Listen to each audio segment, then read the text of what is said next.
জেলায় জেলায় সংকট সমস্যা তা থেকে উত্তরণে চ্যালেঞ্জ আর সম্ভাবনার কথা তুলে ধরতে চলছে ডিবিসি এক্সপ্রেস। বিশেষ এই আয়োজনে মতামত থাকছে তৃণমূল থেকে শুরু করে নীতি নির্ধারকদের সাথে নিয়ে। ডিবিসি এক্সপ্রেস আজ সারাদিন আছে বগুড়া জেলায়। সিএসআরএম নিবেদিত ডিবিসি এক্সপ্রেস আজ বগুড়ায় এবং বগুড়ার যত সংকট সম্ভাবনা এবং চ্যালেঞ্জ রয়েছে সেসব বিষয় নিয়ে কথা বলবে ডিবিসি এক্সপ্রেস। বগুড়ায় আসার পর একটি বিষয় আমি লক্ষ্য করেছি, সবার অভিযোগ বগুড়াবাসীর যে গত 15-16 বছরে বগুড়ার কোনো উন্নয়ন হয়নি, কিন্তু অনেক দাবি রয়েছে বগুড়ার উন্নয়নে। সেসব দাবি নিয়ে তাদের কাছে জানতে চাইবো। তার বিশ্ববিদ্যালয় তার মধ্যে একটা অন্যতম দাবি। আমি একটু শুরুতেই বগুড়ায় একটি স্কুল অ্যান্ড কলেজের অধ্যক্ষ আমার সাথে রয়েছে, আমি একটু তার সঙ্গে কথা বলতে চাই। আপনি বিশ্ববিদ্যালয়ের কথা বলছিলেন, আমি যদি বলি যে বিশ্ববিদ্যালয় কেন বগুড়ায়, রাজশাহীতে তো আছে, বগুড়ায় কেন হতে হবে? বগুড়ায় একটি পূর্ণাঙ্গ বিশ্ববিদ্যালয় হওয়া অত্যন্ত জরুরি। বগুড়ার শিক্ষার্থীরা অনেক মেধাবী, তারা রাজশাহী শিক্ষা বোর্ডে এসএসসি এবং এইচএসসি পরীক্ষায় প্রতি বছরই সেরা সাফল্য অর্জন করেছে।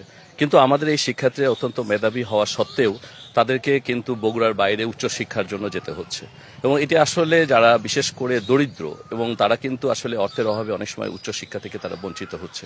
তো বগুড়ায় যদি একটি পূর্ণাঙ্গ বিশ্ববিদ্যালয় হয় তাহলে আমাদের এই শিক্ষার্থীগুলো কিন্তু সকলে এই সুযোগটা পাবে। বগুড়া আজিজুল হক কলেজের ব্যবস্থাপনা বিভাগের সহকারী অধ্যাপক, আমি একটু তার সঙ্গেও কথা বলতে চাই যে এই খুব ঐতিহ্যবাহী একটা কলেজ বগুড়া আজিজুল হক কলেজ, আপনারা বিশ্ববিদ্যালয় দাবি করছেন। আমি যদি বলি যে বগুড়ায় কেন বিশ্ববিদ্যালয়, সেই ক্ষেত্রে আসলে কেন আপনাদের চাওয়া, কিংবা বিশেষায়িত কোনো বিশ্ববিদ্যালয়, কৃষি বিজ্ঞান ও প্রযুক্তি বিশ্ববিদ্যালয়, না পাবলিক এমনি জেনারেল বিশ্ববিদ্যালয় চান আপনারা? এই প্রাচীন সভ্যতার লীলাভূমি এই বগুড়া, এই উত্তরাঞ্চলের 11টি জেলার যে প্রবেশদ্বার সেটি কিন্তু বগুড়া। আর বাংলাদেশের এই সভ্যতার ইতিহাসে আজকে বগুড়া জেলার কিন্তু বয়স কিন্তু কম না, 204 বছর।